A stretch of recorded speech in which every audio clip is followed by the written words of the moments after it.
ఇంతకుముందు మీరు చెప్పడం జరిగిందంటే ఒక మెడికల్ స్టూడెంట్ రావడం జరిగింది. యాహ్! అంటే ఇక్కడ యాహ్! ఎగ్ ఫ్రీజింగ్ చేసిన తర్వాత ఎన్ని రోజుల తర్వాత మళ్ళీ వాళ్ళు రావడం జరిగింది మీ దగ్గరికి? వాళ్ళు అప్రాక్సిమేట్లీ 1.5 to 2 ఇయర్స్‌లోనే వచ్చేసింది. Because okay. ఆ అమ్మాయి అంటే మెడికల్ స్టూడెంట్ కాబట్టి బాగా కాన్షియస్ ఉండింది. సో, తను ఎక్కువ డిలే చేయాలని అనుకోలేదు. ఓకే. కానీ చాలామంది 5 ఇయర్స్ వరకు అట్లా కూడా ఫ్రీజ్ చేస్తారు. ఓకే. యాహ్! సో అంటే ఎగ్ ఫ్రీజింగే ఉంటుందా లేకుంటే సీమన్ ఫ్రీజింగ్ కూడా ఏమన్నా? సెమన్ ఫ్రీజింగ్ కూడా ఉంటుంది. ఓకే. ఇది ఫస్ట్ మనకి స్టార్ట్ చేసింది క్యాన్సర్ పేషెంట్స్కి. ఓకే. ఇప్పుడు cancer treatments like radiotherapy, chemotherapy చేసినప్పుడు ఎగ్స్ స్పర్మ్ అనేది బాగా తగ్గిపోవచ్చు. బికాస్ అది చాలా స్ట్రాంగ్ ఎఫెక్ట్ ఉంటుంది.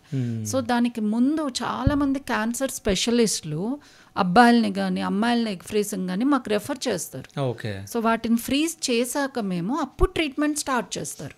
ఓకే. సో వాళ్ళకు కూడా సేమ్ ఇప్పుడు అది క్యాన్సర్ క్యూర్ అయిపోయి వాళ్ళ ఫ్యూచర్లో న్యాచురల్ ప్రెగ్నెన్సీ కానీ కావడం లేదు, స్పర్మ్ ఎగ్ తగ్గిపోయింది అంటే అప్పుడు మన దగ్గర ఫ్రీజ్ చేసుకున్న వాటితో వాళ్ళ ఓన్ కిడ్స్కి ప్లాన్ చేసుకోవచ్చు.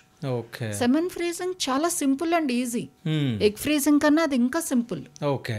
సో జస్ట్ శాంపుల్ ఇచ్చి ల్యాబ్లో ఫ్రీజ్ చేసుకోవడం. ఎగ్ ఫ్రీజింగ్ అంటే కనీసం అమ్మాయికి ఇంజెక్షన్స్ ఒక 8 to 10 days ఇచ్చాక మనం ఎక్స్ట్రాక్ట్ చేయాలి. ఓకే. అంటే ఒక 10 days ప్రాసెస్ అది. ఇది 1 day ప్రాసెస్.